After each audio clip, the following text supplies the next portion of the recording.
प्यारे दोस्तों, आइए हम सुनते हैं भोलेनाथ जी की एक अनोखी कहानी। गंजपुर गांव में मदन नाम का एक आदमी छोले भटूरा का ठेला लगाता था। मदन कई सालों से ये काम कर रहा था। उसके छोले भटूरे पूरे गांव में बड़े प्रसिद्ध थे। जो भी उसके छोले भटूरे खाता वो खाता ही रह जाता। मदन के परिवार में उसकी पत्नी और एक बेटा बेटी रहते थे।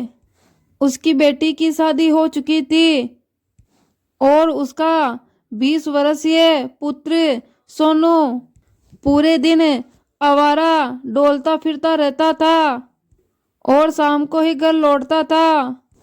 एक रोज मदन अपने बेटे से, बेटा सोनू, अब बुढ़ापे में मुझसे ज्यादा देर तक ठेले पर खड़ा नहीं रहा जा सकता। ऐसा करा कर तू भी मेरे साथ ही चला कर, जिससे तू भी मेरे साथ छोले भटूरे बनाना सीख जाए। अपने पिता की बात सुनकर सोनू बोलता है, अरे नहीं नहीं पापा जी, मैं आपकी तरह ये काम करना नहीं चाहता। मुझे तो ये सब काम पसंद नहीं है। मैं तो शहर जाकर नौकरी करना चाहता हूँ, नौकरी। इतना कहकर सोनू फिर अपने दोस्तों के साथ आवारगी करने घर से निकल जाता है। देखा तुमने लीला, ये बेटा मेरी एक भी बात नहीं सुनता है। पता नहीं क्या होगा इस लड़के का। लीला बोलती है, आप चिंता क्यों करते हो जी, आप तो बस भोलेनाथ पर विश्वास रखिए, वो एक दिन सब ठीक कर देंगे। मदन और लीला भगवान भोलेनाथ और माता पार्वती के परम भगत थे। वे हर रोज सुबह शाम उनकी पूजा पाठ करते थे। ऐसे ही कुछ दिन बीत गए। मदन सुबह से ही शाम तक छोले भटूरे बेचता और फिर उसके बाद घर लौट आता। एक रोज जब वो छोले भटूरे बेचकर घर लौट रहा था तो एक साधु बाबा उसे रास्ते में मिल जाते हैं। बेटा, बहुत जोर की भूख लगी है, 2 दिन से भूखा हूँ, मुझे कुछ खाने को दे दो बेटा। मदन ने जल्दी से छोला भटूरे की प्लेट निकाली और बाबा को खाने के लिए दिया। ये लीजिए बाबा, ये खा लीजिए।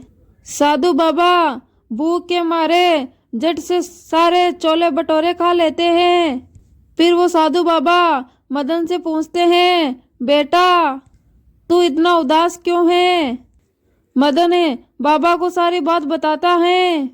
बाबा बोलता है, बेटा तू एक काम कर, कुछ दिन तक तू मेरे साथ मेरी कुटिया में चल और वही चलकर मेरे साथ रह। और हाँ, घर में इस बारे में किसी से कुछ मत कहना। यह बात सुनकर मदन बोलता है, ऐसे तो बाबा मेरे बेटे और मेरी पत्नी को मेरी चिंता सताएगी, वो परेशान हो जाएंगे। साधु बाबा बोलते हैं, कुछ नहीं होगा बेटा, बस तू मेरे साथ चल। मदन उस साधु के साथ चला जाता है और ऐसे ही फिर अंधेरा हो जाता है। सोनू और लीला को मदन की चिंता सताने लगी। लीला बोलती है, इतनी देर हो गई, अंधेरा हो गया, लेकिन तुम्हारे बाबा अभी तक घर नहीं लौटे। आज से पहले तो उन्होंने इतनी देर कहीं नहीं लगाई। मेरा तो दिल बेटा जा रहा है। सोनू अपनी माँ की बात सुनकर बोलता है, अरे माँ छोड़ो, तुम बेकार में ही चिंता कर रही हो, बाबा को कुछ नहीं होगा, आप यही रुकिए, मैं उन्हें देखकर आता हूँ। सोनू मदन को ढूंढने निकल जाता है, लेकिन पूरे रास्ते उसे मदन कहीं पर भी नहीं दिखता। वो वहां भी जाता है जहां मदन छोले भटूरे का ठेला लगाता है, लेकिन उसे वो वहां भी नहीं मिलता। ऐसे ही कुछ दिन बीत जाते हैं। मदन का कुछ अता पता नहीं चलता और लीला का इधर रो रो कर बुरा हाल था। ऐसे ही कुछ दिन और बीत जाते हैं और लीला रो रो के एक दिन बोलती है, मेरे तो कुछ समझ में नहीं आ रहा, अब इस घर का खर्चा कैसे चलेगा। उन्होंने कितनी बार सोनू तेरे से कहा कि छोले भटूरे बनाना सीख ले, जैसे तो तूने उनकी बात ना सुनने की कसम ही खा रखी थी।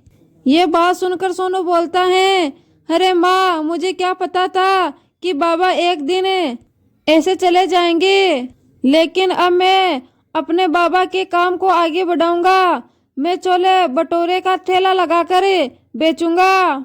लीला रोते रोते बोलती है, लेकिन तुझे तो भटूरे बनाने ही नहीं आते, तू कैसे? सोनू बोलता है, माँ कैसे भी बना लूंगा। अब सोनू फोन की मदद से छोले भटूरे बनाना सीखता है, लेकिन उससे कोई भी छोला भटूरे नहीं खरीदता था, क्योंकि ना तो सोनू को कोई जानता था और ना ही उसे ठीक से छोले भटूरे बनाना आता था। और ऐसे ही 5-6 दिन बीत जाते हैं। वो हर रोज वहां आता और छोले भटूरे बनाकर वहां बेचता, लेकिन कोई भी उसे छोले भटूरे नहीं खरीदता, क्योंकि ना तो उसे जानता था और ना ही वो मदन की तरह स्वादिष्ट छोले भटूरे बना पाता था। फिर वो ऐसे ही हार तक के एक दिन भोलेनाथ के मंदिर जाता है और उनसे हाथ जोड़कर प्रार्थना करता है, हे भोलेनाथ, ऐसे ही चलता रहा ना तो मैं तो बर्बाद ही हो जाऊंगा। घर में जो थोड़ी बहुत बचत थी वो तो मैंने छोले भटूरे के सामान बनाने में लगा दी, और कुछ दिन से सारे छोले भटूरे बेकार ही जा रहे हैं। काश मैंने बाबा की बात सुन ली होती और उनसे अच्छे से छोले भटूरे बनाना सीख लिया होता। इसके बाद वो मंदिर से अपने घर आ जाता है और फिर ठेला लेकर काम पर चला जाता है। कुछ देर बाद उसके पास एक बुढ़िया आती है। मुझे 1 प्लेट छोले भटूरे दे दो, मैंने कल से कुछ नहीं खाया।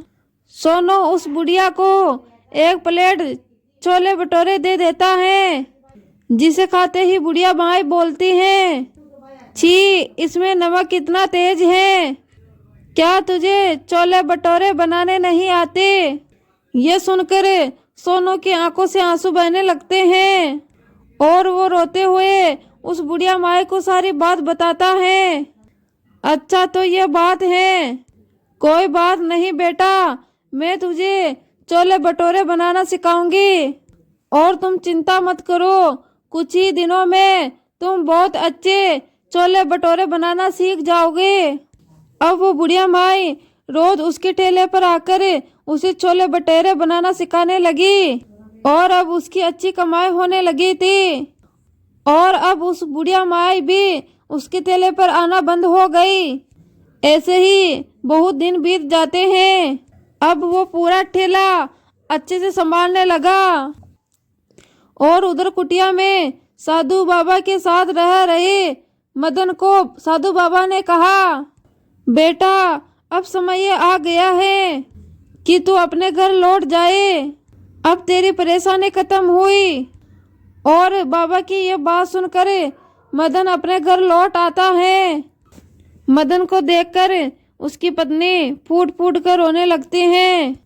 फिर मदन अपनी पत्नी को सारी बात बताता है। लीला, सोनू कहाँ है? वो नजर नहीं आ रहा। लीला रोते हुए बोलती है, वो छोले भटूरे का ठेला लगाने गया है जी। ये सुनकर मदन बहुत खुश हो जाता है और जल्दी से उस जगह पर जाता है जहाँ पर सोनू ठेला लगाता है। मदन देखता है कि सोनू के ठेले पर बहुत से लोगों की भीड़ लगी हुई है और वे सभी उसकी खूब तारीफ कर रहे हैं। ये सब देखकर मदन की आंखों में आंसू आ जाते हैं और अपने सोनू बेटों के पास जाकर सोनू को अपने गले से लगा लेता है। मेरे बेटे, शाबाश। सोनू बोलता है, बाबा आप ठीक हैं? आप कहाँ चले गए थे? हमें आपकी कितनी याद आती थी। और फिर मदन अपने बेटे सोनू को सारी बात बताता है। आपको देखकर मैं सचमुच में बहुत खुश हूँ बाबा। अच्छा बाबा, क्या आप मेरे हाथों के बने छोले भटूरे खाना पसंद करोगे? मदन, हाँ हाँ, क्यों नहीं मेरे बच्चे। सोनू अपने बाबू को छोले भटूरे खाने के लिए देता है, जिसे खाकर मदन बहुत ही खुश होता है। क्योंकि वो छोले भटूरे मदन के हाथों के स्वाद से भी ज्यादा स्वादिष्ट बने थे। अब वो दोनों बाप बेटे दोनों मिलकर रोज छोले भटूरे बनाते। एक शाम जब वो घर आने लगते हैं तो वो देखते हैं कि वही साधु बाबा और वही बुढ़िया माई उनके ठेले पर आते हैं।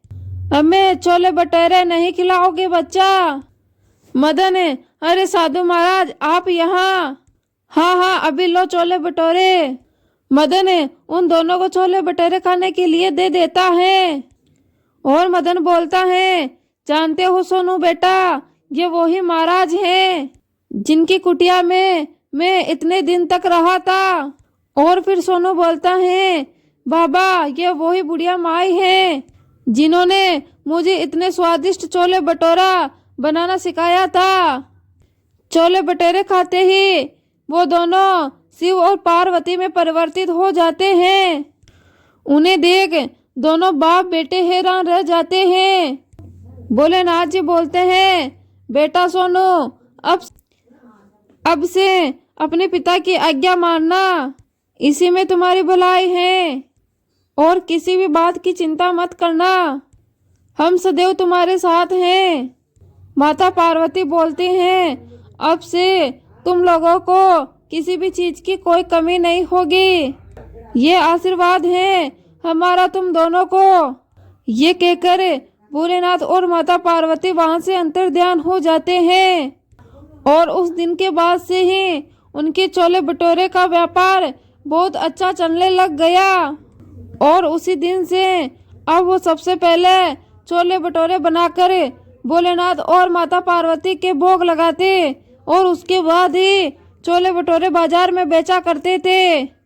और फिर भोलेनाथ और माता पार्वती की कृपा से कुछ ही दिनों में वो अपनी एक नई दुकान खोल लेते हैं और साथ ही कच्चे घर को हटाकर अपने लिए एक बड़ा सा पक्का महल बना देते हैं।